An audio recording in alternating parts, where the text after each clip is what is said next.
나를 위해 이 땅에 독생자를 보내신 하나님께 감사드립니다. 그 정도로 나를 사랑하시는 하나님, 나에게 아무것도 아끼지 않으시는 사랑의 아버지 하나님을 내가 믿습니다. 예수님이 기도 가르칠 때 뭐라 그랬어요? 하늘에 계신 우리 아버지요. 아무도 그 당시 하나님을 아버지라고 감히 기도하면서 말하는 자가 없어요. 제자들에게 말합니다. 하늘에 계신 우리 아버지요. 하나님을 아버지로 인식하지 못하는 믿음의 기도는 할 수가 없어요. 중언부언을 할 수밖에 없어요. 독생자를 보내주셨어요. 거기를 통해서 응용하는 거예요. 복음. 독생자를 보내줄 정도로 나를 사랑하신 하나님. 나를 그 정도로 사랑하신 하나님. 아무것도 나에게 아까워하지 않는 하나님. 나는 지금 그 하나님을 바라봅니다. 나는 그 하나님을 기도드립니다. 하나님이 이런 하나님인 게 난 너무 좋습니다. 하나님이 이런 하나님인 게 난 너무나 감사합니다. 하나님이 사랑이신 게 너무 좋습니다. 사랑이신 하나님을 찬양합니다. 나를 사랑하시는 하나님을 찬양합니다. 그 넓이와 높이와 깊이와 길이를 측량할 수 없는 사랑으로 나를 사랑하시는 그 하나님을 찬양합니다. 여러분 믿습니까? 나를 위해서 대신 죽으시고 지옥에서 나를 끌어올린 이것만 가지고 감동이 안 돼요? 그럼 여러분이 최고로 사랑하는 사람을 생각해 보세요.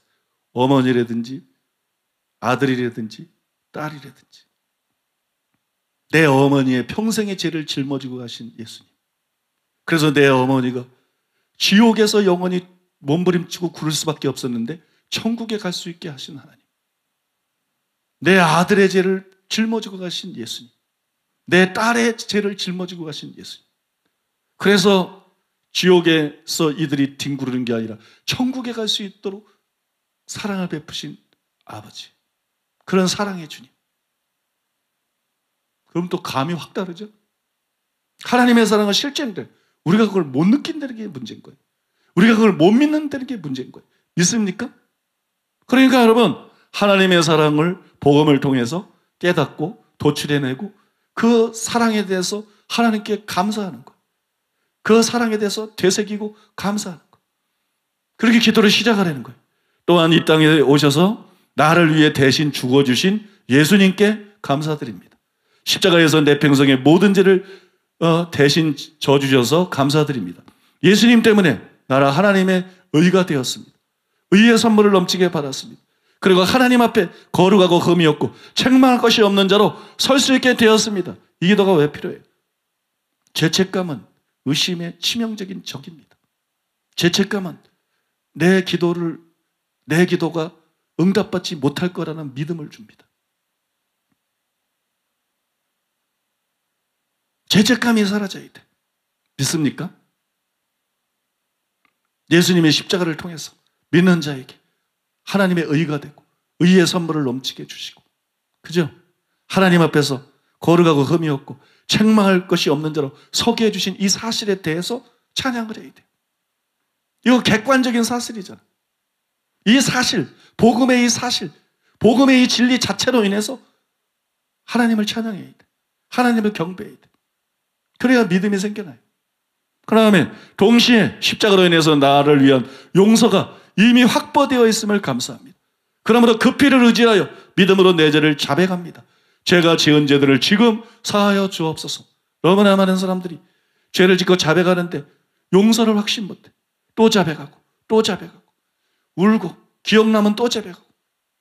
그래서 여러분, 예수님께서 십자가상에서 내 평생의 죄를 짊어지고 가셨기 때문에 내 죄 문제가 이미 해결이 되었다. 믿습니까? 자백하지 않아도 된다는 게 아니라 내 평생의 용서가 이미 확보가 되어 있다. 부자가 평생 쓸 재산을 모아놓고 있는 것처럼 하나님은 내가 평생 갖다 써도 부족함이 없는 용서가 예수님의 십자가를 통해서 이미 하늘나라에는 나를 위한 용서가 확보가 되어 있다. 이 사실에 주목하라는 거예요. 그리고 자백하라는 거예요. 그러면 나는 그 피를 의지합니다. 그러면 나는 그 공로를 의지합니다. 그 공로를 의지해서 이 시간에 내 죄를 자백합니다. 내 죄를 회개합니다. 그리고 자기가 기억나는 모든 죄를 자백하는 거예요. 믿음으로 자백하는 거예요. 그 다음에 그 용서를 실제로 확신하고 받아들이라는 얘기. 믿습니까? 그래야 여러분 믿음으로 기도할 수 있다는 거죠. 또 예수님의 피로 하나님의 보좌로 나아갈 수 있는 길이 열렸음을 감사드립니다. 나는 하나님의 보시기에 왕같은 제사장입니다. 보좌 앞에 나아가 하나님과 만나고 친밀히 교제할 수 있는 특권을 가진 하늘나라의 로열 패밀리입니다. 나는 그 피를 의지하여 지금도 보좌 앞에 나아갑니다. 그리고 믿음으로 나의 기도를 하나님 아버지께 올려드립니다. 우리가 땅에서 기도합니다. 땅에서 기도하는 게 아니에요. 우리는 그리스도로 말미암아 에베소에 나온 것처럼 하늘에 앉아있는 존재들이에요. 영적으로는 하늘에 앉아있는 존재. 여러분 믿습니까? 옛날에 제사장만 성소에 들어갈 수 있었어요. 거기 하나님이 임재 계셨어요. 예수님의 피로 말미암아 만인제사장 시대가 됐어요. 만인제사장 시대. 종교개혁자들이 그건 바르게 주장했어요. 만인제사장 시대. 우리는 다 왕같은 제사장이에요. 우리는 하나님의 보좌 앞에 직행으로 나아갈 수 있는 자예요. 우리가 하나님 앞에 보좌 앞에 나갈 때 천사들이 막을 수 없어요. 미카엘이나 가브리엘이 막을 수 없어요. 누구도 막을 수 없어요. 우리는 하나님의 보좌 앞에 나아갈 수 있는 특권을 가진 거예요. 여러분은 이것이 영적인 진실이기 때문에 믿음으로 기도할 때 그걸 의식해야 되는 거예요. 나는 땅에서 하나님께 내 기도를 들어달라고 가련하게 외치고 있는 자가 아니에요. 나는 왕같은 제사장으로서 하나님 보좌 앞에 영적으로 나아가서 그 보좌 앞에서 아버지 되신 하나님 앞에 기도하고 있는 자예요. 당당하게 믿음으로 아뢰고 있는 자예요. 당신의 약속을 붙잡고 구하는 자예요. 믿습니까? 여러분에 대한 인식이 바뀌어야 돼요. 기도하고 있는 위치에 대한 인식이 바뀌어야 돼요. 이게 복음에서 나오는 거예요. 이 믿음의 말씀에서 나오는 거예요. 그때 여러분 우리가 믿음으로 기도할 수 있는 거예요. 또 예수님의 죽음은 나의 죽음임을 감사합니다. 나는 예수님 안에서 죽었습니다. 예수님의 십자가를 통해 나의 옛사람이 멸하여지고 죄에 대해서 죽었습니다. 그래서 죄의 유혹을 능히 이길 수 있게 되었습니다. 또 예수님의 부활이 나의 부활임을 감사드립니다. 나는 예수님 안에서 살아났습니다. 부활을 통해 새 생명을 얻었습니다. 예수님을 살리신 능력을 나를 능히 변화시키기도 남습니다. 죽은 자에서 살리는 것. 십자가에서 만신창이가 돼서 죽은 거를 3일 만에 살리는 거. 불가능한 일이에요. 불가능한 일. 그 하나님의 능력이 그 불가능 가운데서 예수님을 살렸어요. 예수님의 부활은 나의 부활이에요. 믿습니까? 여러분, 예수님을 죽은 자 가운데 살리신 그 능력이 우리의 죽은 영을 살리는 거예요. 죽어있기 때문에, 하나님께 대해서 죽어있기 때문에 노력해도 힘써도 애써도 죄를 이길 수 없는, 하나님 말씀대로 살 수 없는. 그런데 예수님의 부활이 나에게 부활이 돼서, 나의 부활이 돼서 예수님을 죽음에서 살리신 그 능력이 나의 죽은 영을 능히 살릴 수 있음을 믿는 거예요. 믿음이 그냥 생기는 게 아니에요. 묵상을 해야 돼요. 머리를 써야 돼요. 믿습니까? 예수님을 죽은 자에 살리신 그 능력이 왜 내 죽은 영을 못 살리겠는가? 왜 내 죽은 영을 하나님에 대해서 살아나게 만들고 하나님을 사랑하게 만들고 하나님께 순종하게 만들고 복종하지 만들지 못하겠는가? 복음을 통해서 하나님이 그걸 주신다 그랬으므로 나는 그걸 믿는 거예요. 나는 믿습니다. 예수님과 함께 나는 죽었고 예수님과 함께 나는 살아났습니다. 예수님과 함께 죽어서 죄에 대해서 죽었고 옛사람이 죽었고 다 성경에 나오는 거예요. 이거 철두철미하게 성경 구절 내가 말만 안 하지 다 성경에 나오는 얘기를 지금 하고 있는 거예요. 예수님의 부활이 나의 부활이 됨으로써 나는 새 생명을 얻었다. 믿습니까? 그거 다 바울 로마서 6장에 다 나와 있는 얘기.